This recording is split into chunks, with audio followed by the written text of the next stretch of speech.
Mpambe Gibson Gadho Mbugua almaarufu prosecutor kwenye kipindi Ukipendacho Vioja Mahakamani kwenye runinga ya KBC Channel 1 anaomba usaidizi wako kudhibiti gharama ya matibabu ya figo. Jamaa na marafiki wameandaa mchango mnamo tarehe 11 mwezi ujao wa 6 kwenye ukumbi wa Charter Hall, jumba la City Hall jijini Nairobi. Waweza kutuma mchango wako kwa paybill number 247247, nambari ya akaunti 777626. Gibson amekuwa mwanani wako na wangu kwa muda usiopungua miaka 40 sasa. Ni zamu yetu nasi tuwe mwanani wake wakati huu mgumu. Some people dream of success, while Good Morning Kenya is here to make that happen. Start your day with authentic updates that can make or break your day. Make sure you know before you go. Join Jane Wamboi, Doreen Okello, Regina Manyara, and Victor Olo to share every morning with you. It doesn't matter where you are. You can always access Good Morning Kenya from different devices. Good Morning Kenya. Every Monday to Thursday from 6:30 to 10 a.m. on KBC Channel 1.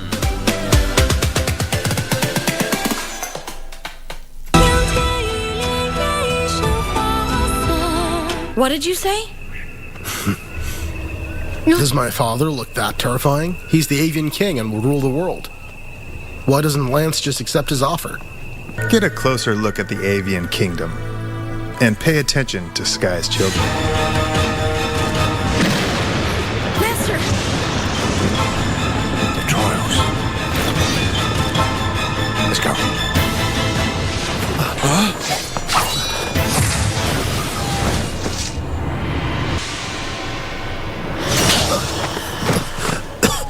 Idiot!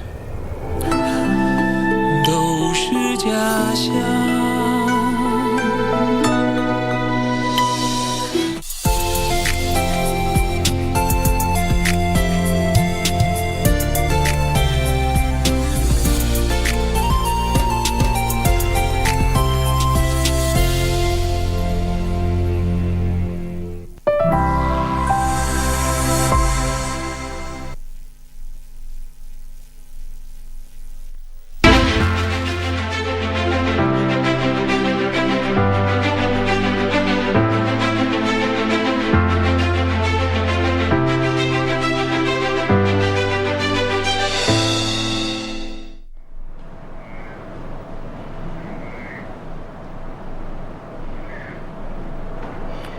Good evening and thank you for staying with us on KBC Channel 1. We are coming to you live from Fairmont, the Norfolk Hotel right here at Kenya's capital, Nairobi, for yet another episode of Kenya Decides, a program that seeks to every week have constructive conversations to help you and I make informed decisions when it comes to the next general election. And tonight, with less than 80 days to that particular election, we are having so much happening in our political terrain, different aspirants traversing different parts of the country to take their charm offensive, some who are affiliated to political parties, others are independent. The big question in this election has been the integrity question. As we look at some of these people who come to us to knock our doors and tell us what they plan to do for us, what is it that they offer us in terms of integrity? And of course, the other question has been, in this country, we have had a law that ought to have guided spending when it comes to campaigns. That is the Campaign Financing Act of 2013, several years down the line. How come it has not been operationalized, and what are the likely impacts of this delay? Of course, we'll also be talking about what Matiang'i said recently, the Cabinet Secretary for Interior, concerning the kind of people who may likely make the next government. Of course, recently he said that 40% of money launderers are controlling campaign funding, and at least 40% of them may end up in parliament. Should we be concerned as a country? These are some of the issues that I'll be dissecting with my panel this evening, just to talk about election funding and, of course, what the law says about this, and what are we doing as a country to be able to control how much our members of parliament, our presidents, the governors, the senators are spending when they are seeking these elective positions. Join me in, just letting our viewers know some of the people that I'm having on the panel this particular night. I'll start from my far left. I'm having a sit down with Alois Kemo. He is the Senior Assistant Director of Public Prosecutions. He's also the Chairman of Election Preparedness Committee at the ODPP, and of course also he's the regional head of the Rift Valley region at the Office of the Director of Public Prosecutions. Thank you for creating time for us. Thank you. All right, and we have Joy Brenda Mdivo. She's the Executive Director of East Africa Center for Law and Justice, an expert in politics, leadership, and governance, and of course a council member at the Law Society of Kenya, serves in various boards, and I can go on and on about your rich profile, but thank you for creating time for us. Thank you for having me. And we have Philip Kagushia. He's the Deputy Director, Asset Recovery at the Ethics and Anti-Corruption Commission. Over 17 years experience as an advocate, joined EACC in 2010 from private practice, but in 2017 something pivotal is that he became the first lawyer in history of Kenya to successfully prosecute cases on forfeiture of unexplained wealth. And of course, I can also go on and on about this rich profile, but thank you for creating time for us. Thanks for having me. All right, so we want to get into it straight away, and I'd like to start from where Matiang'i left. And I'm sure this is something that is in the public domain. Twice he has been on record talking about his concerns ahead of this general election. And the Interior CS said that money launderers are controlling campaign funding, and at least 40% may end up in parliament. This is something that is not a joke. Should we be concerned? Let me start with you, Philip. Thank you, Serfine. Absolutely, we must be concerned because there is a nexus between politics and crime. And as far as EACC is concerned, the crime here is corruption. And there is a vicious cycle because getting into politics is not cheap. It's very costly. So these people have to find some money somewhere. And you're looking for the money on the off chance that you will get into power. So when you're using your hard-earned money, you're not going to risk it so much in politics. But money which you have acquired through crime or corruption is what people might end up using for campaign financing and end up in that cycle where they've invested so much, they need to get into power so that they can recoup what they've spent. And that is part of the vicious cycle I'm talking about. So we should. 40% is not a joke. If this makes part of the next government, I mean, what are we looking at, Joy, from your perspective? Okay, first and foremost, when I hear the minister in charge of Interior, it's under his docket that the police service falls, it's under his docket that the county security teams fall, it's under his docket that the apparatus to investigate and find these people falls. When you hear him also wailing like the rest of us, it gives you a little sense of despair. Because he ought to not just gather the intelligence, but to also do something about it. So when he issued the declaration, for me, I found it to be a bit disturbing because I would expect this is the time you should be neutralizing such elements. This is when you should be filing cases. Should have started like 2 years ago so that by now they've progressed. So we have to also, as a government, become more serious about what action are we taking, not just complaining and being alarmist. Because for me, I looked at the timing and said, you know what, this is being a little bit alarmist. But I wish we could say that was untrue. Because what he said somehow rings true. Yeah. Because as Philip has correctly said, people don't use their hard-earned money and throw it away. When you see people spending money recklessly, it's probably because that was not blood, sweat and tears money. That was money that was a windfall from some other place.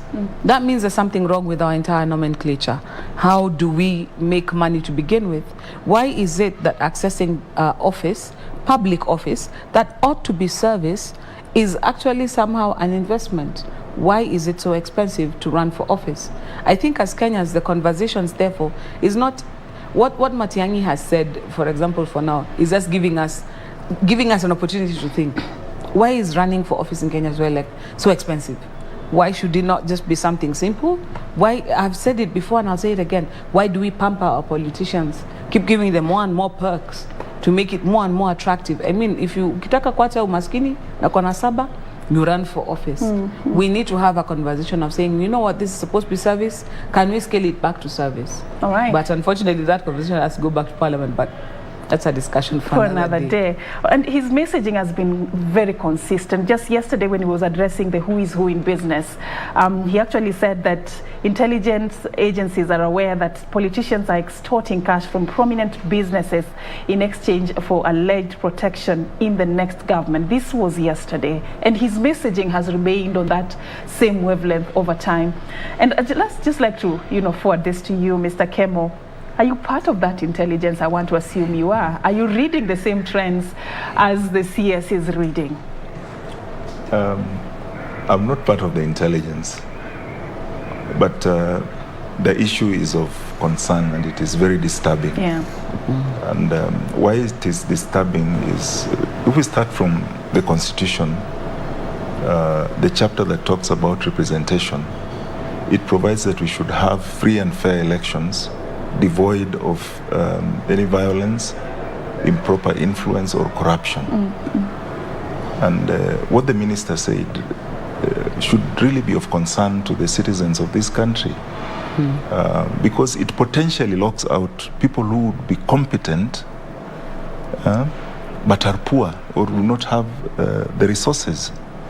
So that the electorate in a particular constituency could have a very good candidate who would address their problems.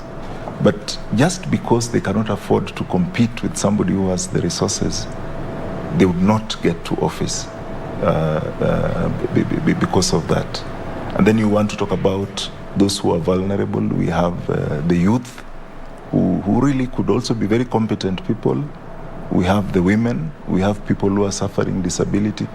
All these categories of persons stand disadvantaged when money becomes a factor in elections. That's, for me, the reason that it is so disturbing. Yeah. And I'd just like to pick up from where you've left. It's disturbing. And I just want to know the relationship between money and politics.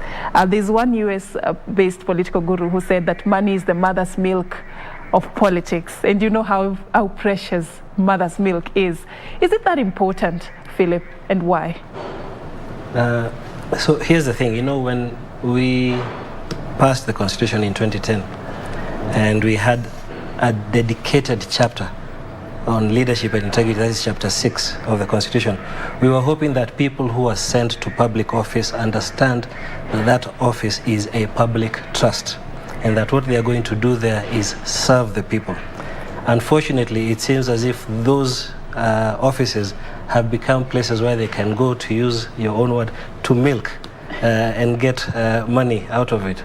And that's why it is no surprise, and it's really embarrassing, but we have people in very high offices in government. They're resigning those positions to go into elective posts. I think that at least 2 cabinet secretaries who have left their jobs to go and vie for elective positions. So what is it that is so appealing about these positions, that you would leave a high-profile job like that, heads of parastatals? And remember, these same parastatals are being used as the sources of the funds for campaign. I am particularly distressed by one case where a head of a government agency was arrested for receiving a bribe in December of 2021. He was charged in January. By March, he had been nominated, and by May, he was in Parliament. Now think about the kind of laws that person is going to pass when we are trying to enforce Chapter 6 of the Constitution. Yes. All right. Joy, just to add on that, this appetite for money, this importance that is attached to money when it comes to politics, and how it can propel you to even win an election, what dangers does it expose us to as a country? Okay, we must understand that there is a role for money in politics. So, for example, if you want to run for office and you're in a political party, you want to do nominations, for example. For you to do a credible nomination process, that takes money. You have to hire agents, you have not even agents, you have to get the polling clerks, the polling materials, so the money actually is needed for a credible political process. It's not something that we can run away from. But that is why then we have public financing that goes to political parties via the PPDT, via the political parties registrar, such that those essential functions that a political party must undertake to enhance democracy are funded by the public, because it's for the public's good. But in Kenya, our financing and our spending is over and above what is, lack of a better word, normal. In Kenya, politics is a national sport. It is a national pastime. It's not even the politicians who determine, it's the wananchi who demand certain level of, liquidity when you come to campaign. Ask anybody who's running for office now. Their biggest headache is they know even if they go for a rally, they have to have bundles of 50-50 to give out after the rally. So Kenyans have also come to know the campaign period as a milking period, as Philip has said. You make money. This is the time to be rich. This is the time to be rich. How dangerous or disastrous is that? That's where I was headed. Because now what that does is what Alois said earlier. It locks out good leaders because they cannot afford to do that. People of integrity, whose only source of income has been their hard work, you're not going to take money from your children's education fund to go and throw on a campaign trail, and it's a game of chance. It's almost like gambling. But we also have to remember what Philip started. Allow me to build on that. When we get low quality leaders who get into parliament, then you get low quality laws. And like we were saying off air before we started, the leadership and integrity chapter in the Constitution paints a picture of the kind of leaders we had in mind. Come to the Leadership and Integrity Act that's supposed to operationalize Chapter 6, then you realize the self-preservation that comes in. So for example, that provision that says that, yes, you can be charged, yes, you can have a conviction, but until you've exhausted all your appeals, then that cannot serve as a bar for you to run for office. It tells me two things. One, people anticipate that the process in the courts is not above board, and therefore it's possible to be convicted wrongfully. So it shows that distrust in our process. But two, what it also tells me is an element of self-preservation, that the politicians also anticipate that they will fall foul of their own laws, and so create little loopholes that they keep escaping through. And this, in my opinion, is part of the problem. So the society has created a monster, and the politicians now are feeding off that whatever greed the Kenyans have, and now have also found ways and means of giving life to that. We have the third arm, I should have remembered this. The third arm also has been the courts. We have several decisions that have come out of the courts that have, for lack of a better word, aided and abetted us down this journey of not having. So for example, in 2013, when Honorable Uhuru and Honorable Ruto were facing ICC charges, it's our courts that cleared them and says, you know what, you guys are fit to run. Right now, when you're looking at Sonko, you're looking at Waititu, Aisha Jumwa, the courts are telling me, no, what, yeah, okay, fine, I know the dates are inconvenient, go campaign, come back when you're done campaigning. So this whole thing, it's a Rubik's Cube. Yeah. So no one person bears all the responsibility, but no one person is free from blame either. All right, we'll come back to the judiciary later. But I want to know where these politicians get the money from. And this, I'll get a cocktail of both your responses, Philip and Kemo. I mean, what are you reading from some of these cases you're dealing with? I mean, there has been a research that has been done that has connected scandals, corruption, and politics. Do we have that in Kenya? Do you see that trend also resonating with our Kenyan situation? You see, I think to answer your question, one would want to look at case by case, because it would be what we would refer to as proceeds of crime. And there's a whole range of areas from which that kind of money could come from. Yeah. It could be from, say, drugs. It could be from some illegal criminal activity, and there's so many, it could be poaching. So many criminal activities can finance our elections. And the risk that we have is, someone invests in that kind of an election with that kind of money. For me, it exacerbates corruption, because once this person gets into office, I think the temptation to recover the money they spent is very high, and they cannot recover it from the pay they're going to receive from government. And so they have to find a way of recovering that money. So it's not free after all? It's not free. It's not free. The handouts. It's not free. And then the other thing maybe one wants to look at is, I think we are too cheap as the electorate sometimes. Because these people, they really demean the voters. When you hand out 50 shillings to an individual and you expect him to sell his vote, something that could change his life forever, you know, and just for the cost of 50 shillings, what are these people speaking about the electorate? They really look down upon, and I think there's a need for a lot of sensitization of our people, so that they understand what is at stake. Because sometimes I think they do not understand what is at stake. People have to be proud of who they are, and be ethical and moral about how they make their decisions. All right. Philip, money laundering, extortion of business people, and promising them to protect them once you're in government. These are some of the sources of wealth that the Interior CS has cited from what he reads. I mean, what is it that you see? Where are they getting this money from where you sit? Well, from where I sit, you know, Kemo is a consumer of my products because when the Ethics and Anti-Corruption Commission conducts investigations, it does make recommendations to the DPP, and the DPP prosecutes. And for me, there is no great mystery at all. And the best example I can give you is that as we are seated here and speaking, we have 9 governors in court on corruption charges. And this represents about 20-25% of all governors in the country. That's a very high percentage, and that's probably only because we are limited by resources to respond to every report that we are receiving. And the amounts involved are colossal. There's one particular county in the former Nyanza province where the amount being discussed is approximately 2 billion. You can imagine what 2 billion would do. Until a few years ago, 2 billion was the entire budget for either the EACC or the DPP. That's a lot of money. So we are seeing these cases, we are taking them to court.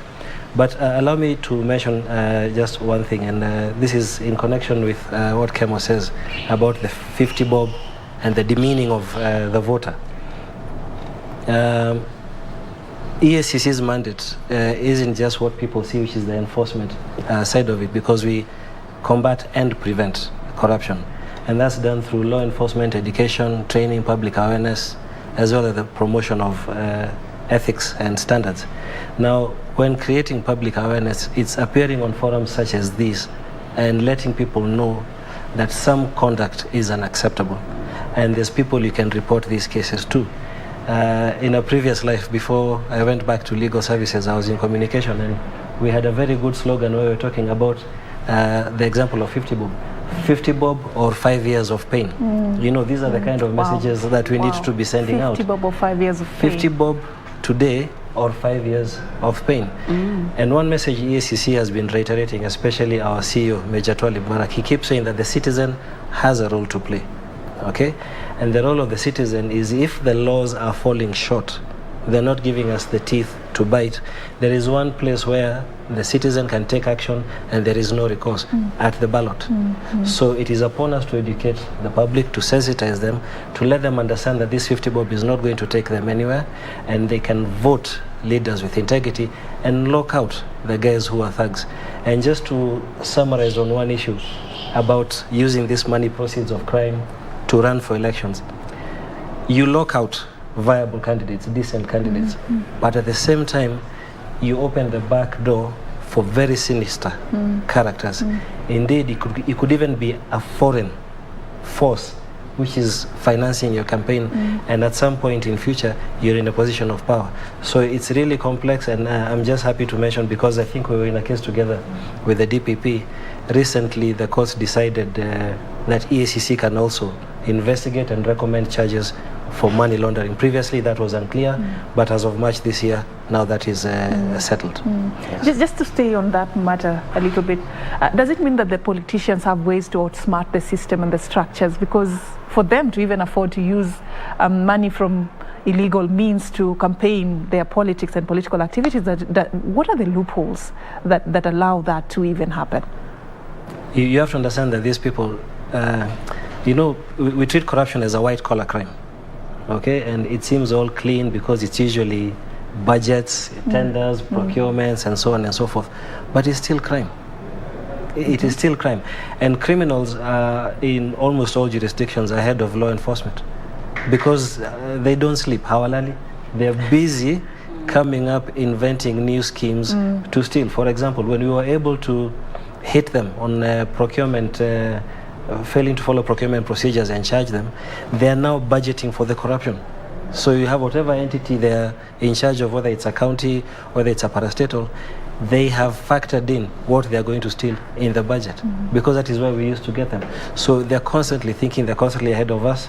But the other thing I must say is that you had started by asking Kemo whether he was part of the intelligence. There are intelligence services. We have a financial intelligence unit in Kenya. It lets us, members of the multi-agency task force, know when there are transactions.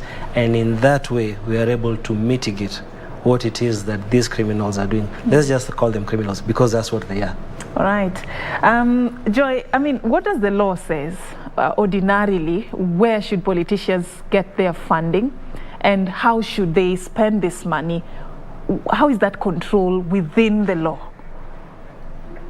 It's a very elastic question because even how our campaign financing laws have been set up, you can tell that it was set up with elasticity to allow people to have flexibility in terms of, for example, where to get the money from. So we remember that there was a deadline by which they could not engage anymore in fundraising for the campaign, but there is nothing that stops somebody from contributing in kind to a campaign. And so right now, if you're within the political circles, you will realize many of the people who are now campaign financing are no longer sending cash, it's coming in kind. It's setting up the rallies or giving vehicles or doing whatnot, and this is a gray area in the law. Next thing is also we don't really have limits. There were limits that were initially put, but then I think there was an amendment, and now actually all you have is a deadline of when you stop fundraising, but you can fundraise as much as you can. Now, let's not even look at Kenya for this one. Let's look at, for example, the United States. For them, a lot of their campaign financing comes from special interest groups who will go look for money and give you because they want, once you're in power, for you to legislate or to do policy or to do something that's going to help their work to become easier.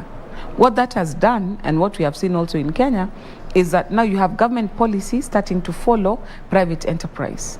And so people are writing laws or policies or making directions based on the interests and the things that they had already decided before they even campaign started. So what happens is this: the agenda, therefore, that you said you're going to do for the people, or what you decided that you're going to do for the people, gets lost in translation.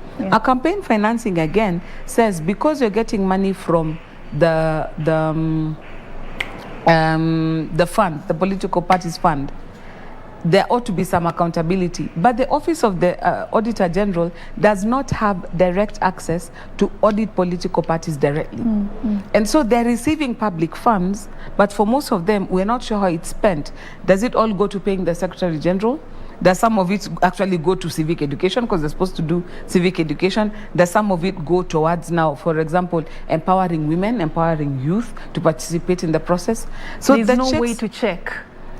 It's very loose, such that if the Auditor General decides that she's going in to check, she sort of has to use fiat. It's like, she's barging in. And if somebody decides they're going to court and they're filing a petition, she'll probably be told, leave that to the political party's registrar, who does not have the capacity to do the same. So we're in a space where I think this is a growing area in law. Our laws are not clear, they're not strong, and they have been designed in a way that they're very elastic. And that's why you find at the end of the day, there's so many private interests that are able to percolate into our laws. So, for example, if you look at the Leadership and Integrity Act, it talks about how foreign powers should not intertwine with public officers because it may endanger our security interests. But now the problem is this: when that happens, what's the recourse? The Leadership and Integrity Act is sort of, you shall do your best not to get entangled. And it is open about the end result. Exactly. Like, what do you do? So the Campaign Financing Act, the Leadership and Integrity Act, even the Penal Code, all these laws that the anti-corruption laws, we need to start just tightening and buttoning them up. All right. And I think part of this also, the challenge goes to not just my brother sitting here, but institutions like the Law Reform Commission. We have to start looking for ways, the Law Society of Kenya, we have to start looking outside Parliament to make strong suggestions, because our laws sometimes are not fit for purpose. Okay, thank you so much, Joy, for that. And we'll just be picking up on that particular note, the laws, and what is it that we have done as a country to ensure that these laws work for us. We'll be talking about the Campaign Financing Act of 2013. When we come back from this particular break, to stay with us, we are talking about election financing tonight. This is Kenya Decides.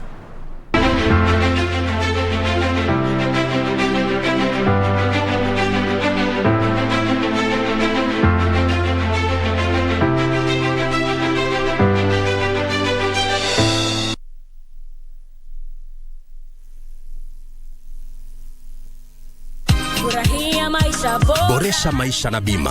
Maisha hayatabiriki, huenda kukawa na panda shuka. Iwapo utashindwa kulipia bima yako malipo ya kila mwezi, usiwe na wasiwasi.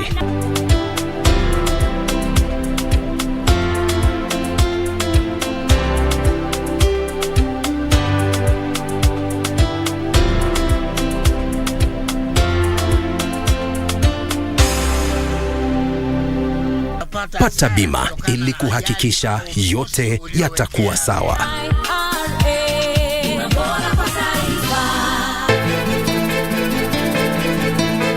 Mama ameniambia kuwa utakutoka chumbani kwa sababu unaogopa Kate. Is that true? I don't seek it again. You've really disappointed me. Mimi nadhani kuwa yeye yotumiwa na Kate. Ni kama utaniharibia ndoa yangu. Na sifanyi hivi eti kwa sababu nataka. Ni shida mwenzako. Nataka unchunguzie babangu. Nani? Kombo.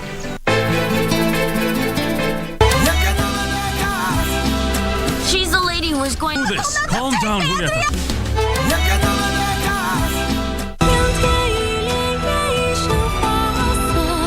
What did you say? Does my father look that terrifying? He's the avian king and will rule the world. Why doesn't Lance just accept his offer? Get a closer look at the avian kingdom and pay attention to Sky's children. Master! The trials. Let's go.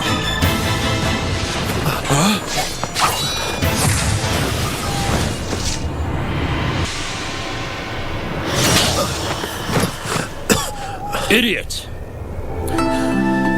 都是假象。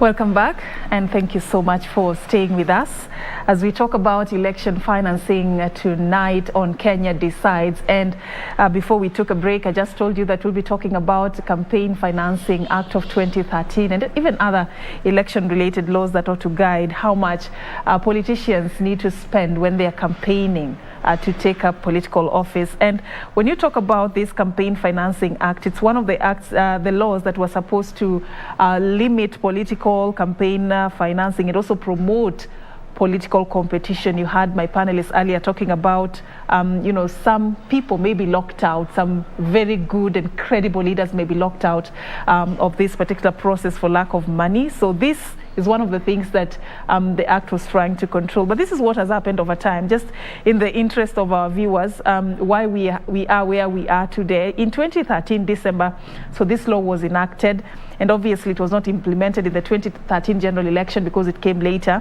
So in December 2016, Parliament rejects a draft of regulations on this particular act, partly because they say these regulations were presented late. They were presented in July 2016. And in January 2017, the law was deferred to 2022 due to delays in enacting the regulations to implement it. So August 2017, we go into an election without regulations in place to control how much members of parliament ought to spend. So it was open. March 2020, IEBC and the Justice and Legal Affairs Committee discussed several proposed amendments to different election laws, the Campaign Financing Act of 2013 included. August 2020, IEBC submits to Parliament proposed amendments to the Campaign Financing Act of 2013. Amendments that are still pending less than 3 months to the August polls. So 9th August 2021, according to the requirements again, IEBC gazetted the campaign spending limits. There was a heated debate about this. And 11th of August 2021, Parliament's Delegated Legislation Committee nullified these regulations. So we are still at a point of we do not know what's the way forward when it comes to this particular act. What do you read from this chronology? Let me start with you, Kemo. I think that chronology just speaks to what do you read? What's the deeper, what are you reading mischief. From what is happening between IEBC, Parliament, back and forth since 2013? There is no will to deal with campaign financing, to regulate campaign financing. That is what I read from that chronology of events. And it is sad because what we are left with, for example, is the Political Parties Act, which, as Joy said, provides for political funding. But if you look at the Political Parties Act, it speaks about the requirement of political parties to disclose the sources of the funds that they get. They're supposed to carry out annual audits, just as Joy said. I do not know the last time any of these political parties carried out their audits, because that is the basis upon which anybody carrying out an investigation would know that these funds that these people are using are perhaps suspect, or they could be proceeds of crime. Mm-hmm. So if audits have not been done, where do you even tell where the sources of the funds have come from? And then the Act talks about the sources. They talk about a party can get money from authorized persons. But it does not define who an authorized person is. It just speaks about where it is very clear, for example, is they cannot get money from foreigners or foreign institutions. That is somehow clear. But, for example, if you're talking about corporations within the country, are they the authorized persons? The law is very silent on that, and corporates can also, as we've seen, influence. They are the people who have the money. They have interests that they want to push, so that they push people who would favor them after the elections. They would have policies that really favor them. And then maybe the last thing I want to mention is where it becomes even quite challenging, and Philip can speak to this, being in asset recovery. The money that is easy to trace is money that has gone through financial institutions. But I've prosecuted cases where people were arrested with millions of shillings in the boot of a car. Yeah. So if someone delivered, say 50 million to the house of or to the office of a political party, how would you get to know about it? It is difficult, and those are some of the challenges that we are facing. And I think the Campaign Financing Act attempts to address some of those challenges, but from the chronology you've given, and this question I'd like all of you to respond to. So what are you reading, Joy? what is happening? Who is frustrating this process of, implementing this piece of legislation? What is missing is a lack of political will to deal with the issue decisively. Primarily because those we are counting on to deal with it are the primary beneficiaries of the lack of that law. But as we have seen, even with the push with the constitution in 2010, we finally got a new constitution. There's only so long that they can kick the can down the road. Eventually, somebody is going to have to bite the bullet. Because what has happened now is we've gotten to a place where we've had all these ridiculous rafts and measures trying to deal with this issue. There's a time when the CBK decided they're changing all the notes because people have notes in their houses, and if you don't bring them out, and we thought, oh, haha, we've got them. Then guys just change the money into foreign currency. And then we decided, okay, fine. Now if you've got more than $10,000, you've got to declare where it's come from. So now people have decided they're going to do mattress banking. As in, we've come to a place where it's become, they're always one step ahead, always one step ahead. But what it does, conversely, is that it makes life difficult for the rest of us Kenyans. You're trying to catch 50 guys, but you're making life difficult for the 50 million of us. We have to come to a place where some of our politicians have to rise above self. They just have to get to a place where they're no longer selfish. They're like, you know what? We've ridden this horse for long enough. We've enjoyed this rodeo. Let's for once do something for Kenyans. Because if we bring sense into the spending, even them, they'll benefit.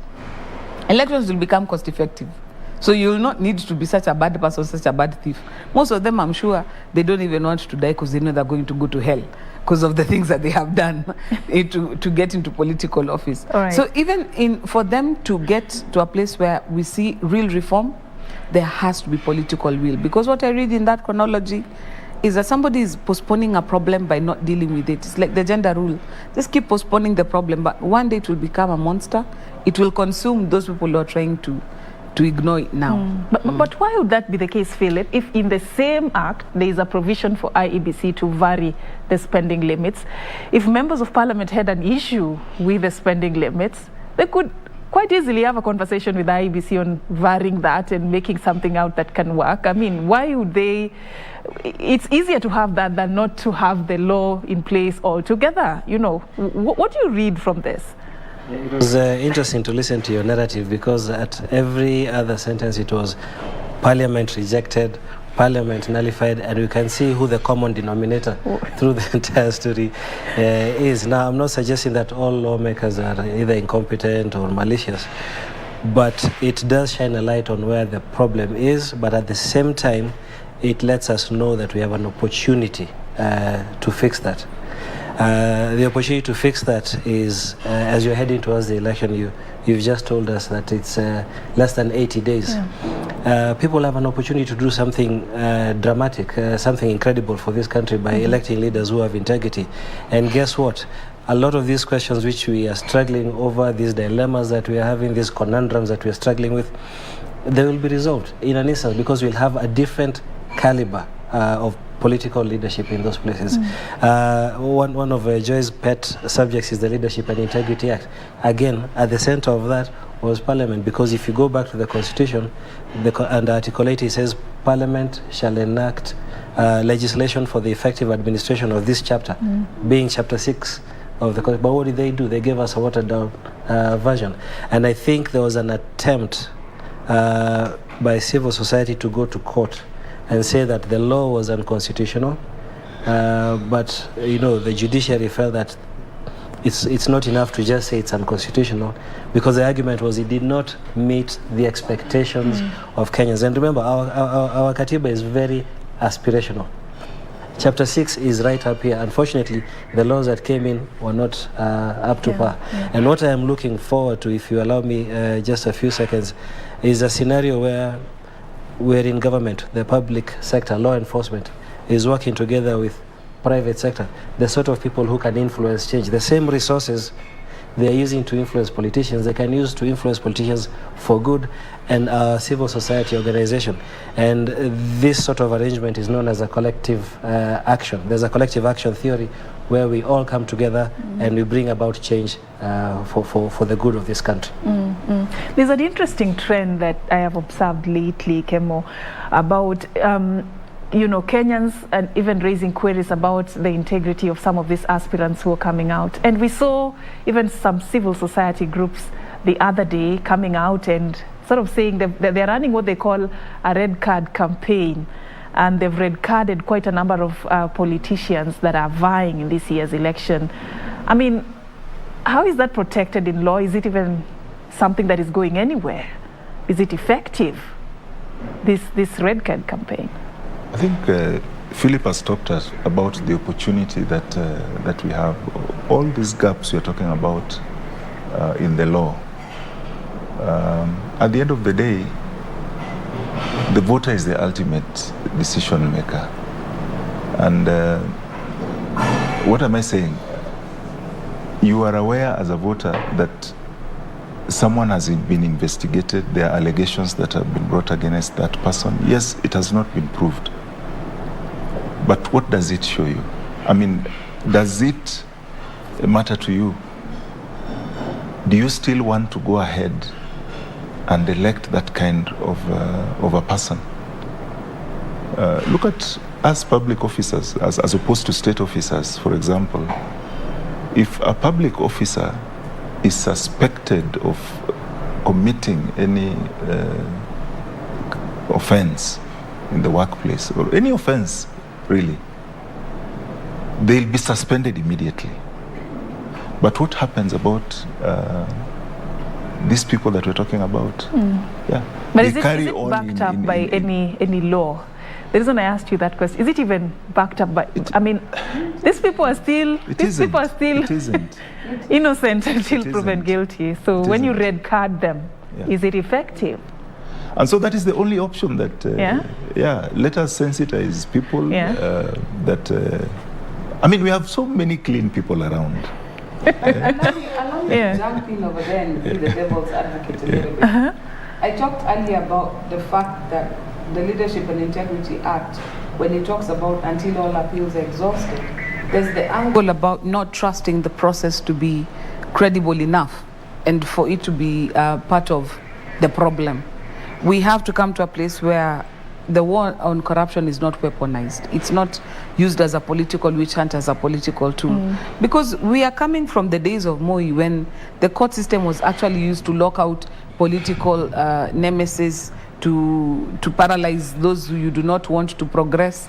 And so we have seen the law enforcement agencies and the law being used as a means of settling political scores. Our judiciary has to start rising above that reputation, where the process can be above board and can be trusted, such that if somebody is taken to court and they're actually found to be guilty, we can trust the first conviction. We don't have to wait until it goes all the way to the Supreme Court, but we should be able to trust the first conviction. But the place to start is from the beginning. The process has to be something that can be seen to be fair, to be manifestly, objective. I've worked in the legal system before in my past life, and I've seen innocent men suffer on trumped-up charges that legally can sort of be proved. Because as a lawyer, if I want to find something to pin on Kemo, I will find it.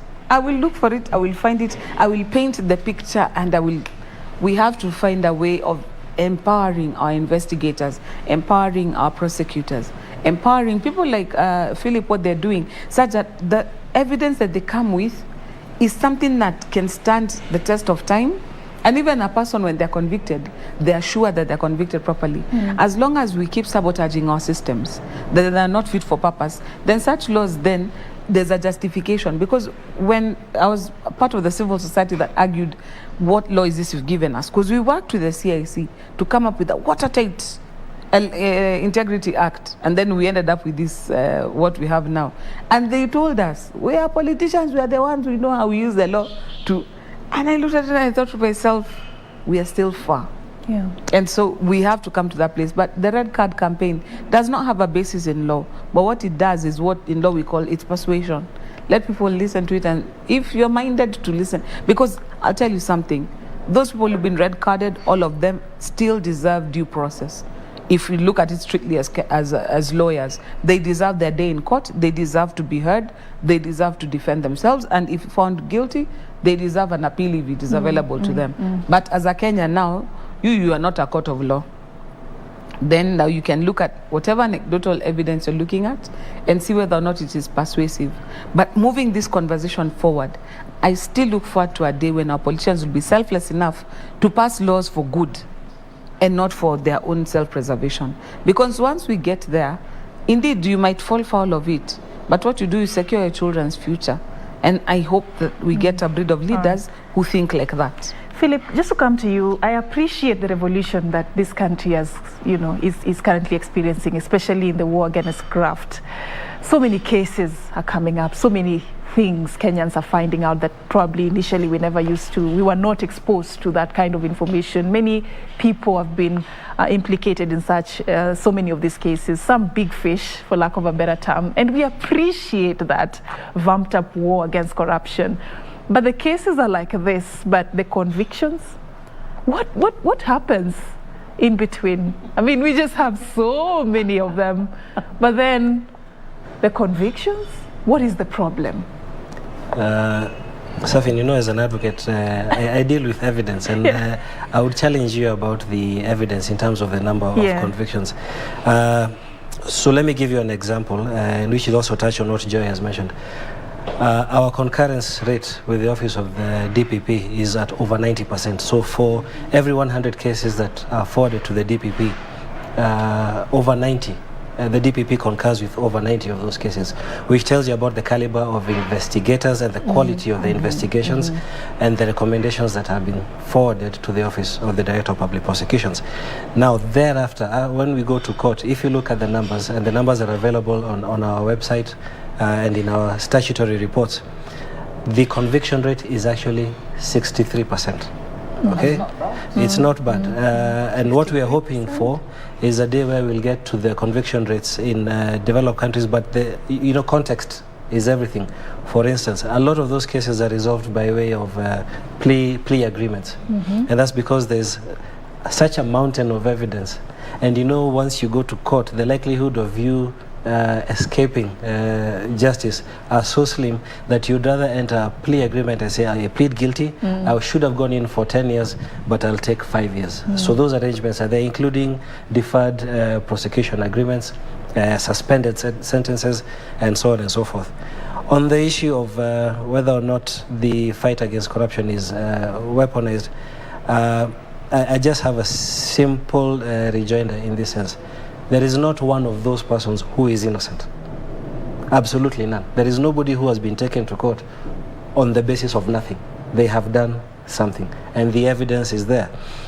But just to give you an illustration of how tricky this is, because it might be a perception issue, we have a sitting MP who is a convict. He was convicted to 67 years imprisonment. I think you know who I am talking about. And on top of that, he has a fine in excess of 1 billion Kenya shillings. But if you look at his chronology, he was involved in some scheme. I think he was supposed to deliver maize. He delivered nothing, was paid 297 million in the year 2009. Then he joined politics. His first stint in as an MP was in one party, I think ODM. Second stint, Jubilee. This time, I have noticed from the media reports is that he wanted to go to another party, and then he found it a bit hot, so he has gone back. So when you look at EACC, unfortunately, EACC is right in the middle. And the Constitution refers to EACC, there shall be an independent, and I'd like to emphasize the word independent. There's an independent Ethics and Anti-Corruption Commission. So EACC has been doing its job since 2009. And think about it. Since 2009, this guy has been jumping left, right, and even as of today, I'm not sure which party is where next. As I finish, it brings me back to this, our topic for today. It is quite possible that the source of the money for him to get to politics in the first place was proceeds of crime. And I like the Red Card campaign. I know it's not based on any law, but it's an issue of sensitization to the public. And in fact, one of the characters who is in the Red Card campaign has an issue today. The police are looking for him in Bungoma. What did he do? I'm sure it was on the news today. Okay? All so right. the Red Card, it comes in, it fits in seamlessly with the work that we're trying to do. All right, because what I've asked him also touches on your docket. I would just like you also to have the privilege to add on to that. I mean, what is happening when it comes to convictions? Do you share the same sentiments of optimism and, you know, a progressive journey when it comes to this? Of course, as we prosecute all criminal offences. And I share the same sentiments with my colleague from EACC. Our concurrence rate is very high. But overall, if you look at the ODPP, I think it is over 85% rate of conviction. And policies have been put in place, key of which is the decision to charge policy, which will really enhance our effectiveness, because we are looking at the thresholds that need to be considered. We are looking at the evidence, the sufficiency of evidence, the availability of the evidence, how reliable is that evidence when you're going to come to prosecute. We look at the public interest after you've been satisfied that there is sufficient evidence.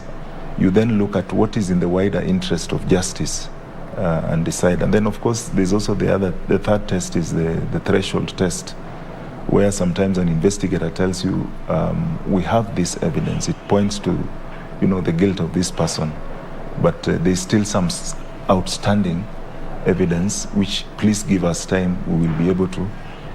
So with that decision to charge police, which I think is very transformative in prosecutions, because I've been prosecution for over 20 years, I think we are going to see more convictions going forward.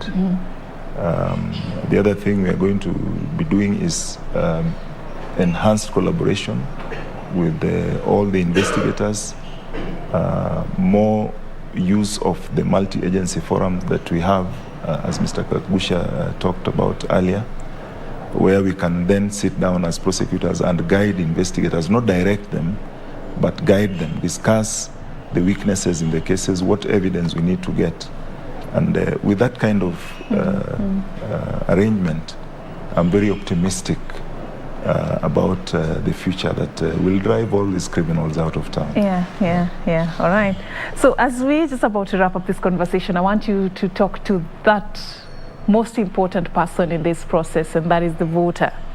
When all this fails, are we helpless? I want to give you all a chance to just address that person in terms of what is it that should guide them in making the decision on who to elect in this coming election. I'll start with you, Philip. You are running a campaign on just empowering the masses and creating awareness on some of the issues that we've been discussing tonight.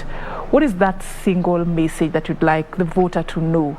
When all this fails, what is it that they should do for themselves and for their future? Yeah, and allow me to start by saying that the efforts the EACC has made have not been in vain, and we are seeing the evidence in the number of cases being filed by individual citizens challenging the candidacy of some people, especially those who have been impeached. You're aware there are two matters involving the former Nairobi governor. There are two matters in Mombasa. There was one which was filed in Eldoret. There's two more here in Nairobi. So that tells you that there are few people to whom the message is getting through that they have a role to play. And that is one manifestation of somebody taking it upon themselves to do something, to go to court and get an interpretation. If someone has been impeached, how are they going to be allowed to run again? And if you think about it in any other profession, even at this station, if the accountant who works for this national broadcaster stole money, do you think he would be recruited elsewhere? It's really as simple as that. So the work that we've done has not been in vain. The people of Kenya have an incredible opportunity on the 9th of August to vote in leaders with integrity, and at the same time to lock out people who have ethical issues. Joy? For me, I think my call to Kenyans is these politicians come from our society. And I always like taking the blame, for lack of a better word, the blame back to Kenyans, is because these people are our brothers, they are our sisters, our mothers, they're our fathers. I mean, we are the same guys who somebody sends you an M-Pesa by mistake, and what you decide to do is to withdraw immediately so that they cannot get their money back. We are the same ones who will water down the products. Today I saw the picture of a loaf of bread that's it's almost 100 grams short. Our society in itself manifests, it oozes, it sort of feeds off corruption. We have to start a self-cleaning mechanism where as a society we find corruption abhorrent. And that way we can hold leaders to account because we ourselves don't stomach it. But as long as Kenyans, we are happy to engage in corruption, whichever the opportunity. For example, you said all Kenyans are thieves, it's just the opportunity they lack. We have to break that jinx because it's when we do that, then we have the next generation of good people. And I like the EACC, I think, did something even in the churches, producing a Bible study guide. The next generation has to want better. They want to have more. Our generation has gotten used to handouts, money with politics and all these things. We have to teach our children better because if we don't, we have seen what corruption has done to our country. And as long as our society condones corruption, celebrates corruption, has proceeds from corruption as the benefit of that we derive, we are not going to change our politics because we, the Kenyans, are the ones who are feeding that monster, and one day it will eat us. All right, Mr. Kemo? I think my message to the voters is just a very simple one. We have institutions in the country charged with the responsibility of investigating and prosecuting some of these cases that we are talking about. And I think I would urge the voter, number one, not to be pessimistic. Use any avenue you can to communicate to these investigative agencies, to the ODPP itself, because the DPP has the mandate of directing investigative agencies to investigate any criminal matter when it is brought to his attention. And we have a way in which we work so that even if you forwarded a complaint to EACC and maybe they felt it doesn't fall on their mandate, they can still refer it to the police or any other institution that has the mandate to investigate that matter. And then I think as ODPP, one of the things we are going to do in the next few weeks is to begin sensitizing through forums like the one you have provided for us today, the radio, media, and we intend also to do community dialogues in some of those areas which we feel will be hotspots. And through those engagements, I'm sure we'll be able to sensitize the public, also hear what it is they have to say, and perhaps address some of the issues that are of concern to them on these issues that we are discussing this evening. Right. But ultimately, I think the decision is theirs. Even though Joy says that they are entitled to due process, as Kagusha said, nobody is taken to court without any suspicion. And that's suspicion alone, because the threshold for a voter should not be beyond reasonable doubt. I mean, once you suspect that this person, the risk is so high, it's not worth taking. If somebody is in court, I think you better let that process end before you can consider imposition of leadership. They prove their innocence. Yes. Before because you give them a chance. We don't lack. How many years will that take, though, considering how these court cases take long, to conclude? They take long, but I think we are seeing a lot of changes. All right. And all right. Thank you so much. Will... A very quick question. This one I'd like for you, Mr. Kagusha, to respond to. Do you feel that sometimes the electorate exerts pressure on the politicians to acquire this ill-gotten wealth? Not necessarily pressure, because the politician has a decision to make whether that is the right thing to do or not. What I fear more is the normalization of this corruption in politics. It has become so normalized that if you go for a campaign, as Joy was saying before, people almost expect that they're either going to give money, and in turn the politician expects that he should have money to dish out. But everybody is susceptible to the same things. The pressures that a criminal undergoes through are the same pressures a corrupt person undergoes. There's the opportunity, there is pressure, and then you rationalize it afterwards. Those things everybody is susceptible to, even us ordinary human beings. That's why when we say the Lord's Prayer, what do we say? Lead us not into what? Temptation. Yes. What a way to end it. I don't want to dilute that. Thank you so much. Philip Kagushia, the Deputy Director, Asset Recovery, Ethics and Anti-Corruption Commission. I was also having a sit down tonight with Joy Brenda Mdivo, the Executive Director, East Africa Center for Law and Justice. Thank you, Joy. And of course, also Alois Kemo, the Senior Assistant Director of Public Prosecution. Thank you, Mr. Kemo, for creating time for us. And that's all we had for you on Kenya Decides, as we're talking about election financing, the loopholes. What is it that we need to do as a country to be able to seal those loopholes? Let's vet and see where these politicians are getting their money before you accept that 50 bob. Are you ready to negotiate that with 5 years of pain? That's what Mr. Kagushia said earlier. That's how we wrap it up. Thank you so much for watching. Signing out from the Fairmont Hotel right here, the Norfolk Hotel right here in Nairobi. My name is Serfine Achieng. Ouma, it's been a pleasure. Have a good night and God bless.